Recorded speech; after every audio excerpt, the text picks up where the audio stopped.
Dice el Salmo 95, en el nombre del Padre, del Hijo y en la comunión del Espíritu Santo, de la siguiente manera, versículo 1 en adelante.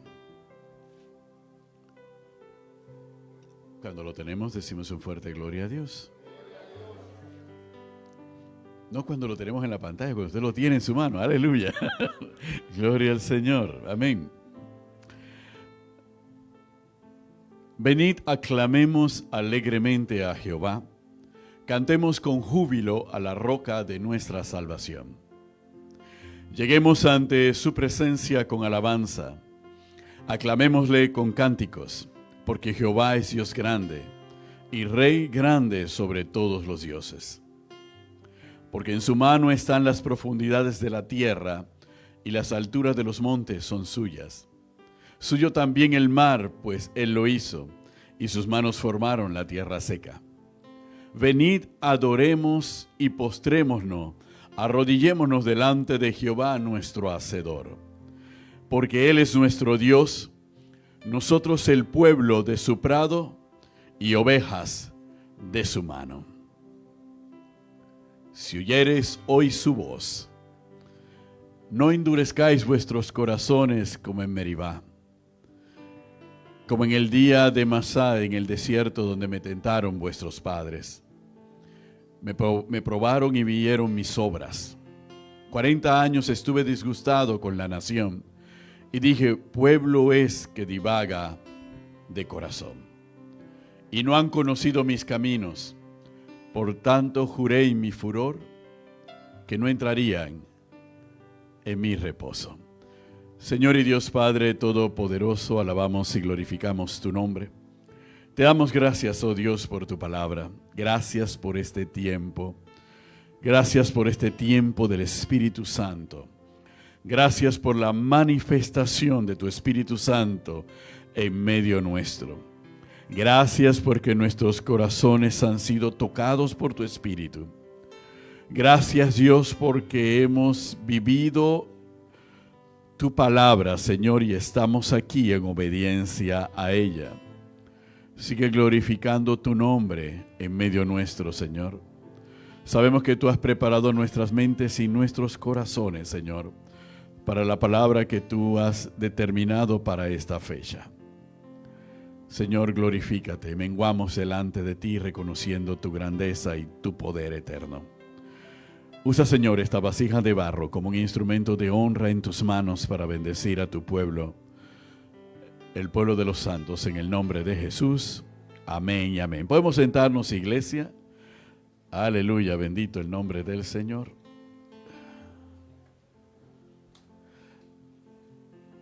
Créame, lo más maravilloso de servir al Señor es como al pie de la letra la palabra del Señor tiene cumplimiento cuando su Espíritu se manifiesta, ¿verdad? Y cuando su Espíritu se manifiesta y la palabra del Señor tiene cumplimiento, para el que Dios le ha puesto la responsabilidad de llevar su palabra, se hace mucho más sencillo llevar esta palabra. Esta predicación es una predicación que tal vez iba a poder ser un poco más extensa, pero gloria a Dios porque nosotros acabamos de vivir del versículo 1 hasta el versículo 7 del Salmo 95. Lo acabamos de experimentar. La pastora, dejándose usar por el Espíritu Santo, nos llevó precisamente a esa presencia del Espíritu Santo. Porque ¿qué dice el Salmo 1? Venid, aclamemos alegremente a Jehová. Cantemos con júbilo a la roca de nuestra salvación. Lleguemos ante su presencia con alabanza. Aclamémosle con cánticos, porque Jehová es Dios grande y Rey grande sobre todos los dioses. Ese versículo es una declaración de guerra y de supremacía y soberanía absoluta de Dios sobre todo el universo. Amén. Y sobre toda fuerza espiritual, las de bien y las de maldad, que puedan moverse en un momento determinado. Porque en su mano están las profundidades de la tierra y las alturas de los montes son suyas. Suyo también el mar, pues él lo hizo y sus manos formaron la tierra seca. y nosotros hemos alabado y hemos enaltecido el nombre del Señor a través de nuestra adoración y a través de nuestra alabanza. ¿Cuántos dicen amén? Aleluya. Así que usted se ha preguntado, si muchas veces se ha preguntado, Señor, úsame. Usted ha vivido en esta mañana lo que es que el Espíritu Santo lo use. Amén. Bendito el nombre del Señor. Por eso terminábamos con el versículo 6 en una oración. Por eso vinimos, adoramos y nos postramos y nos arrodillamos delante de Jehová, nuestro Hacedor. ¿Cuántos dicen amén? Bendito el nombre del Señor. Por eso a mí solamente me va a tocar la otra parte del Salmo 95, a partir de la última parte del versículo 7 y del versículo 8 en adelante. Amén. Bendito el nombre del Señor. Cuando David escribe este salmo y cuando la palabra recoge este salmo en la última parte, está dando una enseñanza primeramente y también está estableciendo un mensaje profético. La enseñanza que está estableciendo está hablando de las cosas y las experiencias pasadas, las cosas que fueron escritas para la enseñanza de nosotros. ¿Cuántos dicen amén? Pero también está hablando de la bendición de Dios preparada por delante de nosotros. ¿Cuántos dicen gloria a Dios? Nos habla del futuro y de que el futuro, ¿cuál es el futuro que nos aguarda a cada uno lo que creemos y esperamos en su venida? ¿Cuántos dicen amén? Pues bien, en el Salmo 8 nos da una primera advertencia. Nos dicen si oyereis hoy su voz. No dice si la vas a oír ayer o si la vas a oír mañana. Si oyereis hoy su voz. No endurezcáis vuestros corazones como en Meribá, como en el día de Masad, en el desierto donde me tentaron vuestros padres, me probaron y vieron mis obras. Y concluye, 40 años estuve disgustado con la nación. Eso es historia pasada. Amén. Habla precisamente del pueblo de Israel antes de entrar en la tierra prometida. La consecuencia de haber prestado oído, no a la voz de Dios, sino a la voz de 10 hombres que no tenían una fe cimentada en Dios. Que a pesar de que habían visto su poder manifestado desde la liberación de Egipto, no habían creído en aquel que los había liberado. Y cuando entraron en la tierra prometida, llevaron un mensaje pesimista al resto del pueblo y el pueblo se atemorizó y cayó en la misma duda y la incredulidad que estos 10 hombres. Y como consecuencia de eso, se disgustó Dios con esa generación, porque habían endurecido su corazón para no escuchar la voz de aquel que los había sacado con mano fuerte y un brazo extendido de la esclavitud de Egipto y los había llevado a la tierra que había prometido a Abraham, a Isaac y a Jacob. No habían creído, les había faltado fe. El problema de Israel fue que le había faltado fe y no habían oído la voz del Señor. ¿Cuántos dicen amén? Bueno, estuvo disgustado con esa generación. La Biblia nos narra esos 40 años y lo que representó. Pero cuando eso se dice, se le advierte y nos da una enseñanza a nosotros, porque ¿cuántos saben que nosotros tenemos promesa de una tierra prometida? Y al tener promesa de una tierra prometida, nosotros también aguardamos el cumplimiento de la misma esperanza. ¿Cuántos dicen gloria a Dios? Y por eso hoy nos dice la palabra del Señor que nosotros no podemos endurecer nuestro corazón a lo que la voz del Señor tiene que decirnos. ¿Cuántos dicen amén? Porque cuando Dios nos habla es para edificarnos a nosotros, para que nosotros crezcamos, para que nosotros alcancemos las promesas que Él nos ha dado. ¿Cuántos dicen amén?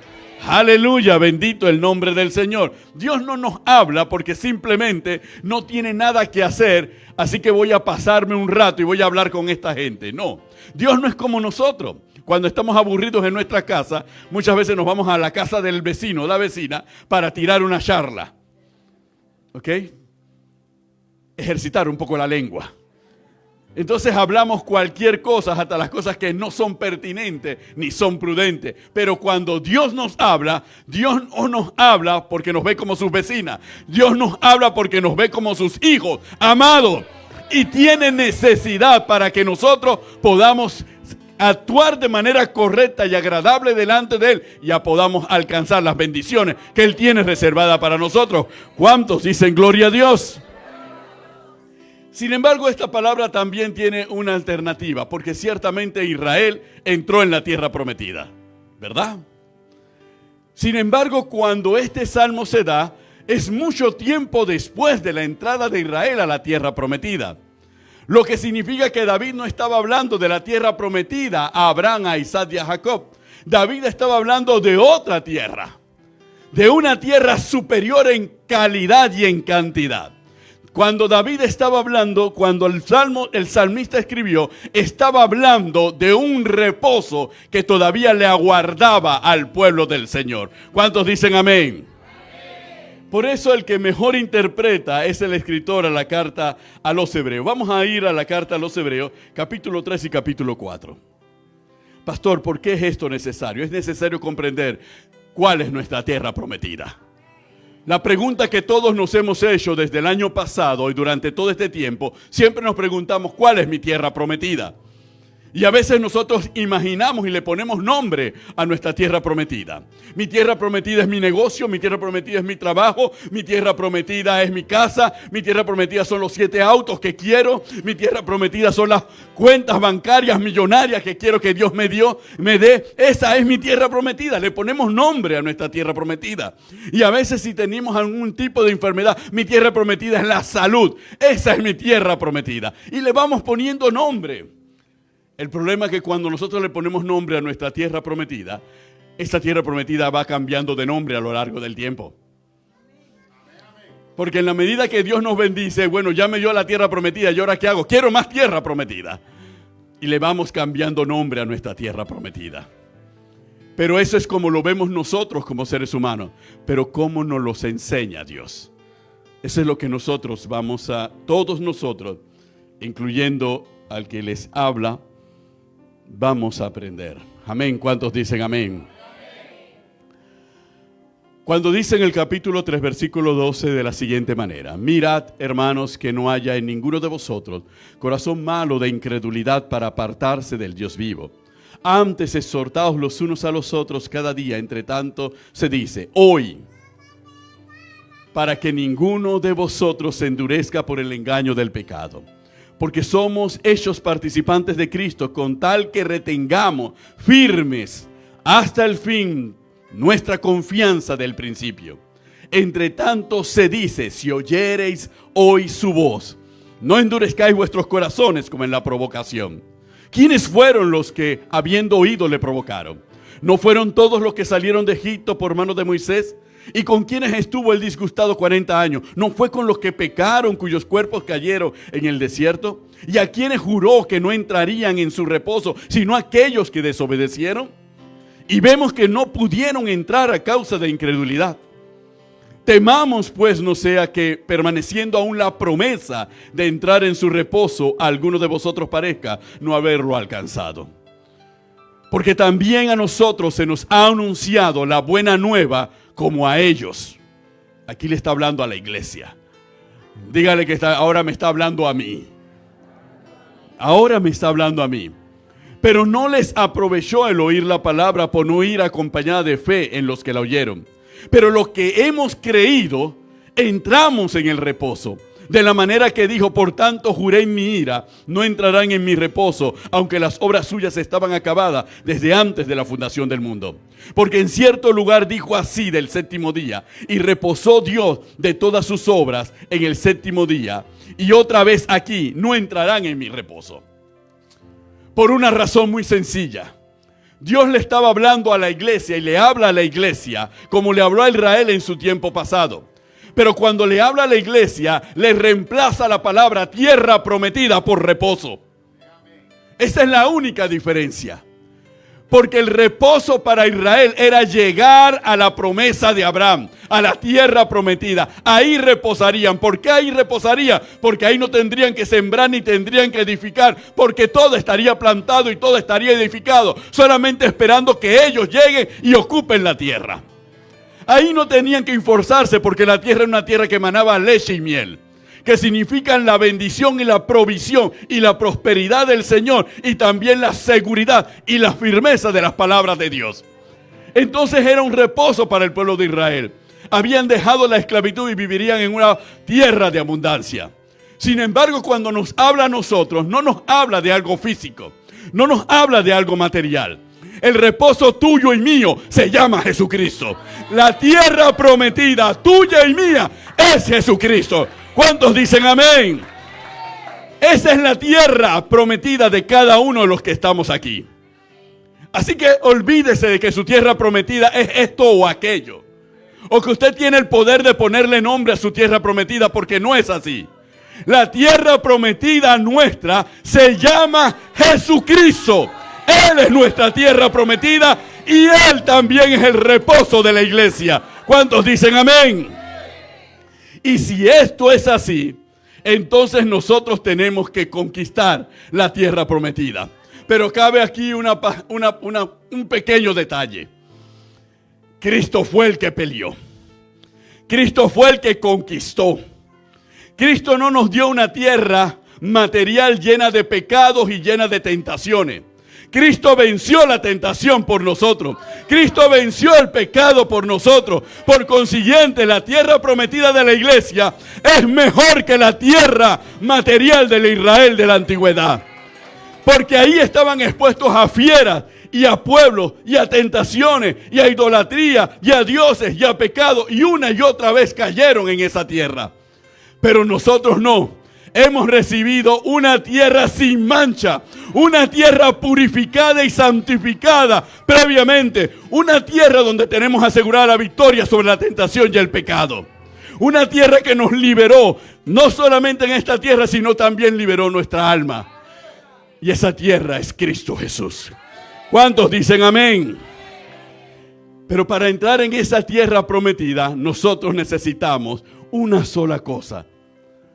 No solamente aceptar a Cristo como Señor y Salvador, sino tener una fe inquebrantable en el nombre de nuestro Señor Jesucristo. No caer en el pecado por incredulidad. No dudar de que Cristo puede hacer esto, puede hacer aquello. Porque esa tierra prometida es garantía de que las añadiduras que son la tierra prometida que hasta hoy tú tenías y yo tenía en mi mente, van a llegar a nuestra vida. Cuando Cristo Jesús se asiente plenamente en nuestros corazones y nosotros estemos claros que no hay más camino fuera de Jesucristo. No hay más vida fuera de Jesucristo. Cuando nosotros estemos afirmados en esa verdad y cimentados en esa verdad, todas las demás cosas veremos cómo van a llegar fácilmente a nuestra vida.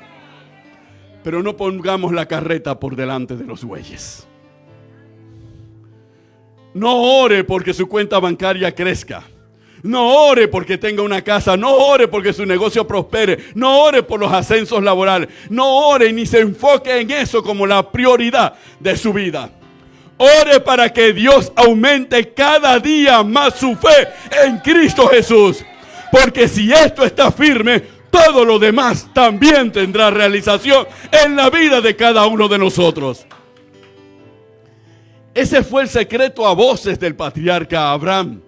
El secreto del patriarca Abraham no era su mayor diligencia, su mayor conocimiento y su habilidad para tener grandes cantidades de ovejas, de ganado y todo lo demás. Ese no fue el secreto. El secreto de Abraham era su fe plena en aquel que lo llamó un día y le dijo: sal de Ur y de tu parentela y te entregaré una tierra.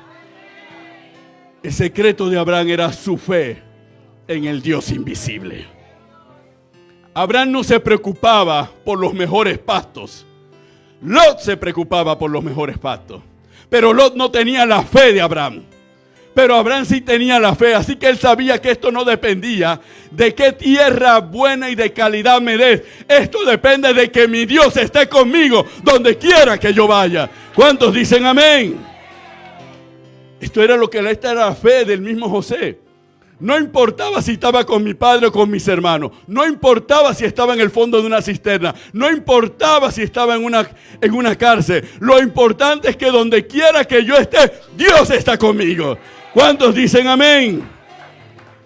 Eso hace que el ser humano sea totalmente diferente.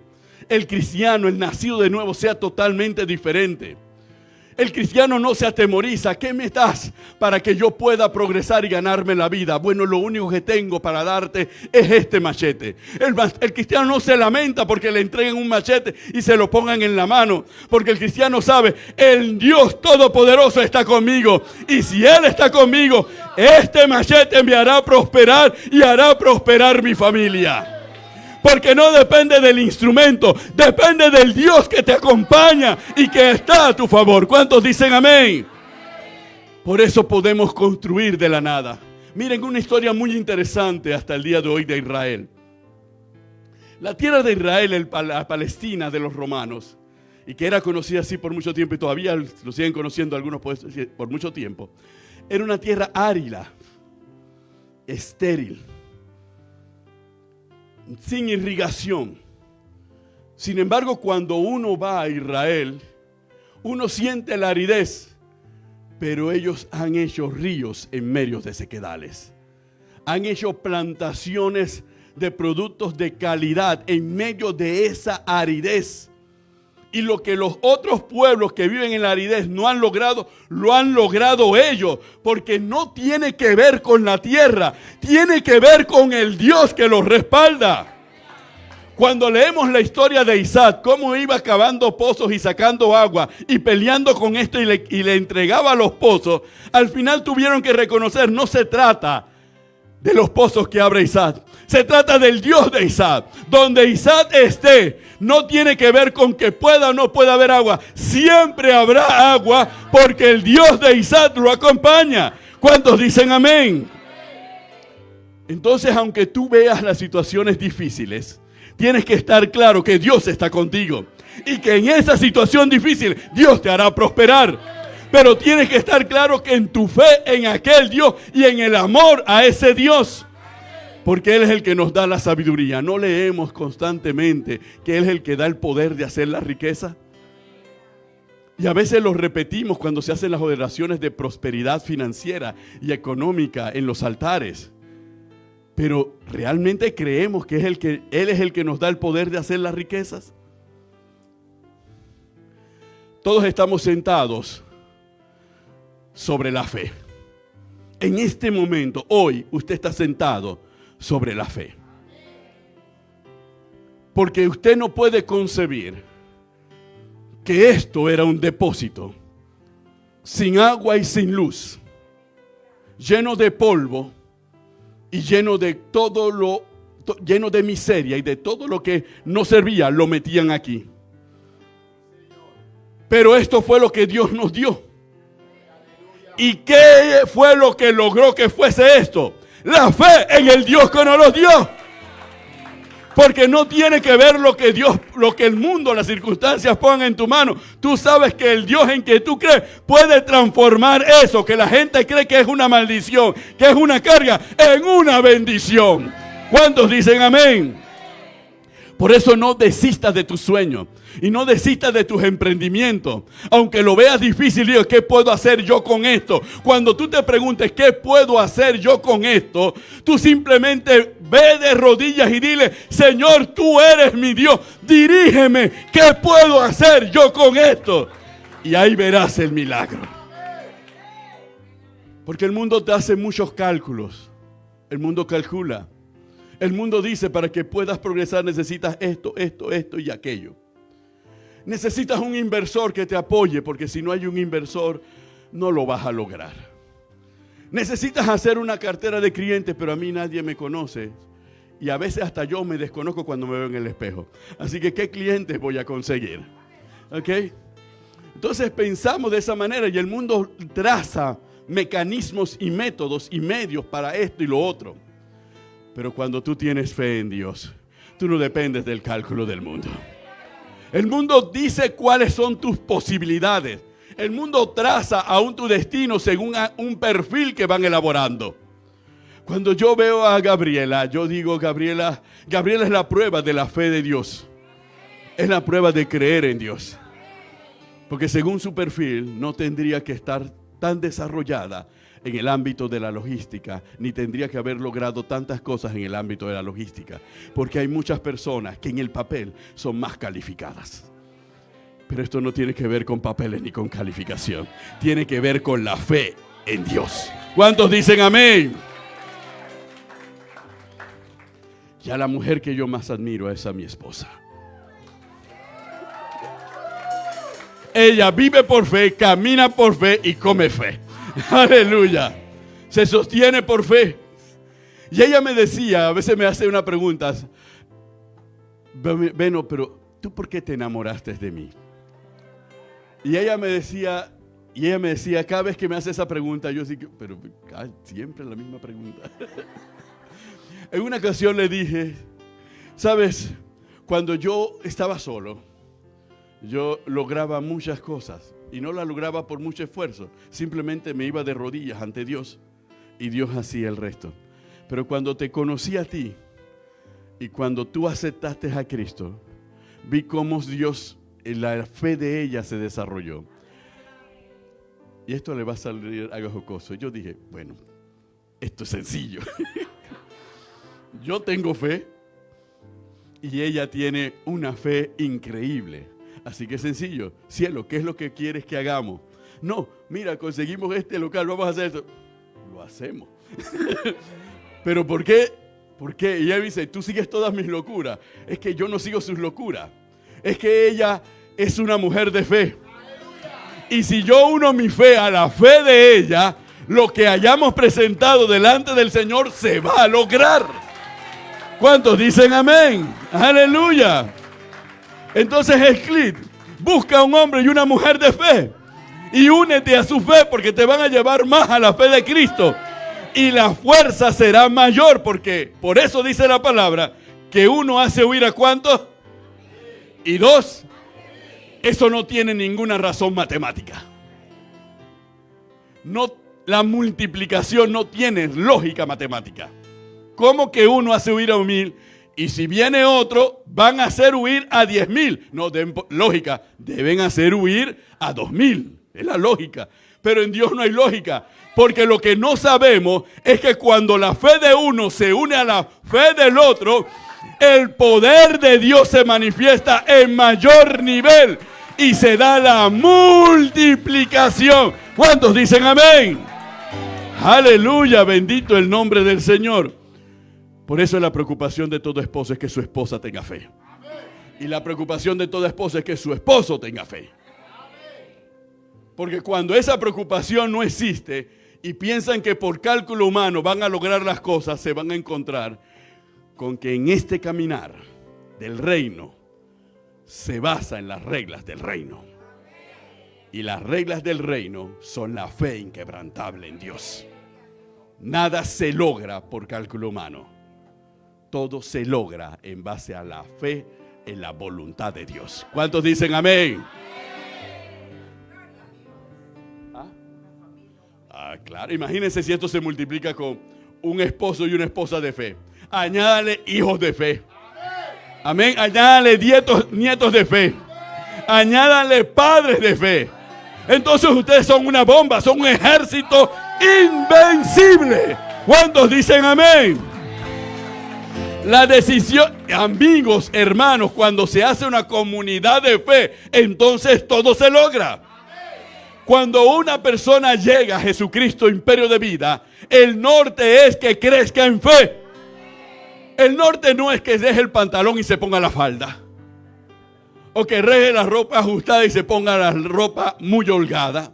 Ese no es el reto. El reto es que crezca en fe. Porque cuando crece en fe, la iglesia se fortalece y él también o ella se fortalece. Porque nosotros somos una comunidad de fe. Eso es la iglesia. La iglesia no es una organización, no es un club social, no es un grupo de asistencia social. La iglesia no es un club para pasar el tiempo, para hacer catarsis emocional unos con otros. Eso no es la iglesia. La iglesia es una comunidad de fe en Cristo Jesús. ¿Cuántos dicen amén? Y esa fe en Cristo Jesús es lo que nos da la certeza. Estamos en el reposo del Señor.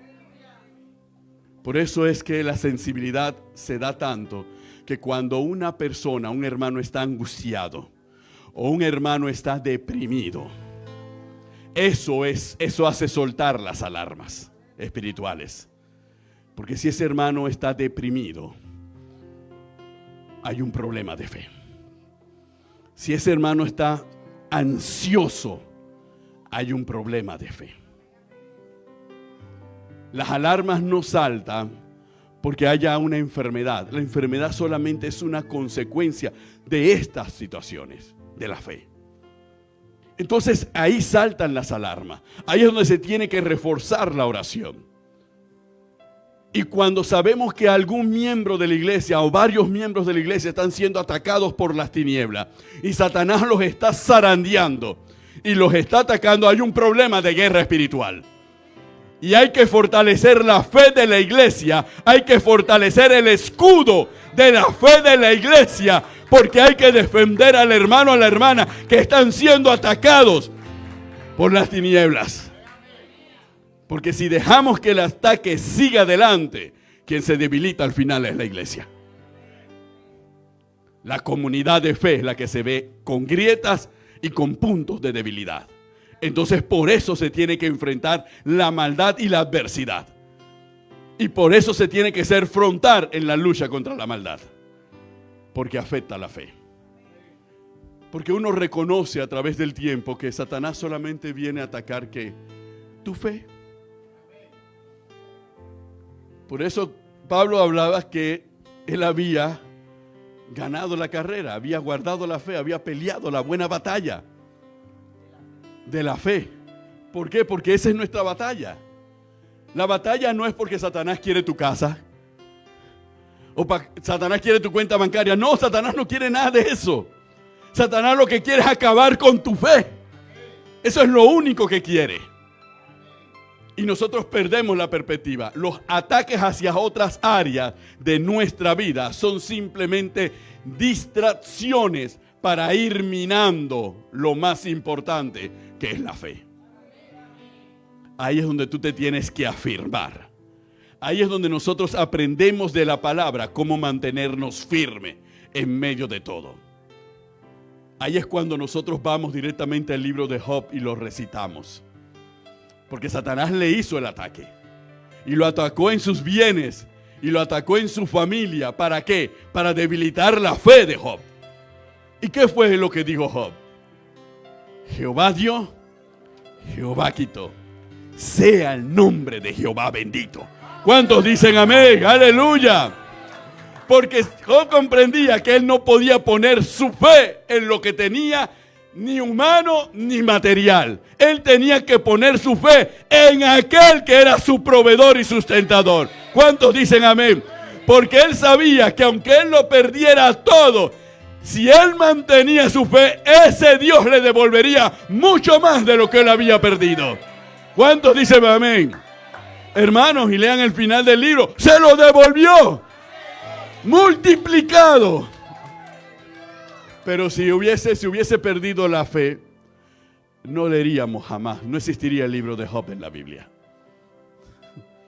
Lo que nos enseña el libro de Job es a mantener firme la fe. Y cuando cada uno de nosotros nos esforzamos en fortalecernos en fe, nosotros estamos haciendo lo correcto. Estamos aceptando. Por eso es que vivir en el reposo que es Cristo Jesús es lo que nos permite y lo que nos da paz en medio de la tormenta. Es lo que nos da gozo en medio de la persecución y en medio de la prueba. Es lo que mantiene viva la esperanza en nuestros corazones, aunque todo alrededor esté oscuro. Porque sabemos que ese Dios está con nosotros, aún en esa oscuridad. Y que a la larga saldremos de esa situación.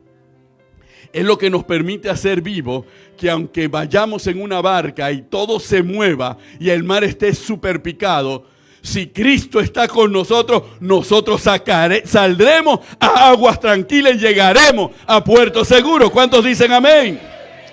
Esa es la fe inquebrantable. Para vivir en el reposo en la tierra prometida, necesitamos una fe inquebrantable. Así que no esperemos que el reposo y la tierra prometida van a llegar cuando nuestra fe es endeble. Tenemos que fortalecernos en fe. Y las pruebas vienen a nuestra vida para fortalecernos en fe. El propósito de la prueba es un entrenamiento para que nos fortalezcamos en fe. Y todos vivimos en diversas pruebas. Y en este momento, todos en esta iglesia estamos en diversas pruebas. De distinta naturaleza. Pero seguimos en este camino. Porque sabemos que esas pruebas solamente tienen un propósito: hacer que nuestra fe crezca. Que nosotros podamos disfrutar el reposo del Señor. Por eso cuando hablamos del reposo del Señor, no lo tratemos de traducir etimológicamente conforme a los diccionarios humanos. Porque los diccionarios humanos se quedan cortos y bien lejos del concepto del reposo del Señor. Porque es un reposo en medio de un mundo sumergido en la maldad. Sumergido en problemas, en tentaciones y en problemas. Pero si tú estás en Cristo Jesús, nada de eso te va a mover, nada de eso te va a sacudir, nada de eso te va a perturbar, nada de eso te va a angustiar. Tus enemigos podrán querer hacer lo que les dé la gana, como le dé la gana, y podrán invitar al juego a quien le dé la gana. Y podrán invocar a quien le dé la gana. Pero si tú estás en el reposo del Señor, sabes que el que pelea por ti es el fuerte de Israel. ¿Cuántos dicen amén? ¿Cuántos dicen gloria a Dios? Aleluya. Bendito el nombre del Señor. Por esa razón, de muchas situaciones Dios nos ha librado. Y a veces nos ha tenido que tapar los ojos y los oídos para que no nos demos cuenta las situaciones difíciles por las que estamos atravesando. Y cualquiera que nos vea afuera dice: esta gente está loco, este hombre está loco. Esta mujer dice, están viviendo en Cristo. Y yo los veo que están pasando páramo, el Niágara en bicicleta. Y ellos están gozosos en Cristo. Ok, pero se reirán ahora. Aleluya, pero la palabra me dice que los que sembramos con lágrimas, con regocijo segaremos. ¿Cuántos dicen amén? Bendito el nombre del Señor. Entonces, hermano, usted afírmese. Usted afírmese. Es una guerra. Y en la guerra hay batallas. Y Dios es el experto estratega que dirige la guerra en la que tú estás. Y como Él es el experto estratega que dirige la guerra en la que tú estás, muchas veces Dios hace sentir a tus enemigos que ellos han logrado la victoria. Para que ellos se regocijen, para que ellos salten de felicidad. Lo tenemos y la tenemos donde queríamos. Así era como la queríamos ver. Pero Dios se está riendo de ellos porque ya Dios tiene planeada tu victoria final.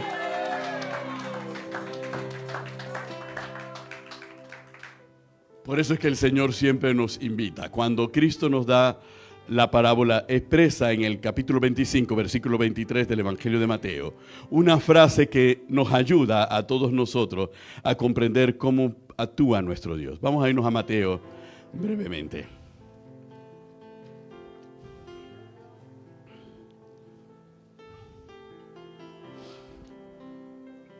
Capítulo 25, versículo 23. De Mateo, dice: su Señor le dijo: bien, buen siervo y fiel. Sobre poco has sido fiel, sobre mucho te pondré. Entra en el gozo de tu Señor. Ven y comparte la alegría con tu Dios. ¿Por qué? Porque has sido fiel en lo poco. Has resistido. Te has cimentado en la fe en mí. Has seguido adelante, no te has dejado amilanar, no te has quebrado.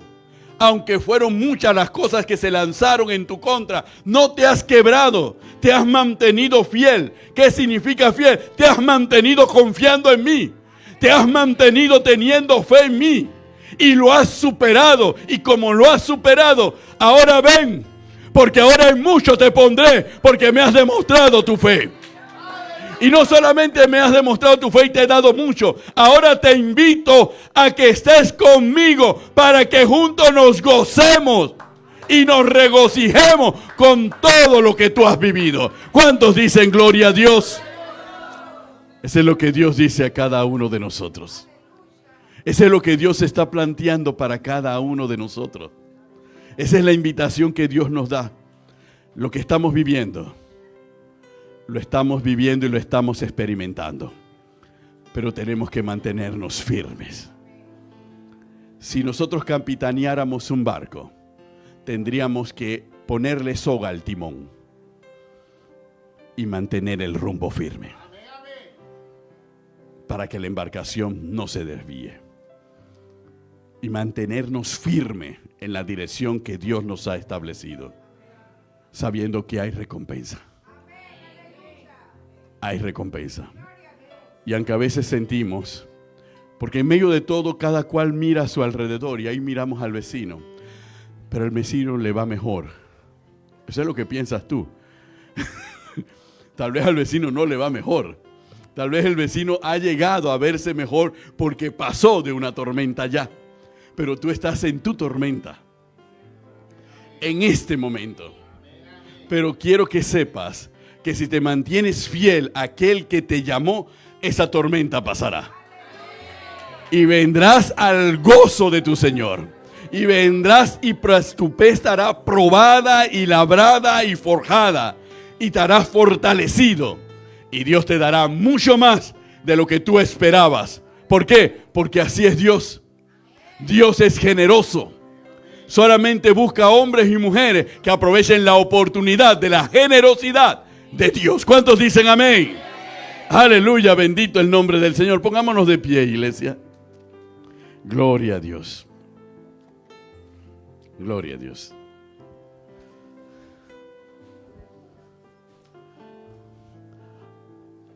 Ahí donde se encuentre, tome la mano del hermano que tiene a su lado. No importa si es familia o no es familia, tome la mano. ¿Por qué razón? Porque independientemente de los vínculos que tengamos, todos estamos experimentando las mismas situaciones. Y usted va a orar por el que tiene a la izquierda y por el que tiene a la derecha para que su fe sea aumentada y su fe sea fortalecida. Amén. Bendito el nombre del Señor, porque ese hermano lo necesita. Por eso venimos a la iglesia. Tal vez usted piense que viene a Jesucristo Imperio de Vida porque qué rico el aire acondicionado que tiene Jesucristo Imperio de Vida. Qué cómodas las sillas que tiene Jesucristo Imperio de Vida. Y al final, cuando termina el culto del domingo, qué rica la comida que tiene Jesucristo Imperio de Vida. Okay. Pero no. Usted viene a Jesucristo Imperio de Vida porque aquí encuentra la respuesta de Dios. Y aquí somos renovados. Y somos fortalecidos para enfrentar una semana más. Y hermano, esto es poco a poco. Un paso a la vez. Amén. No coma ansia. Señor, ore por el hermano que tiene a su lado a la hermana. Señor y Dios Padre Todopoderoso.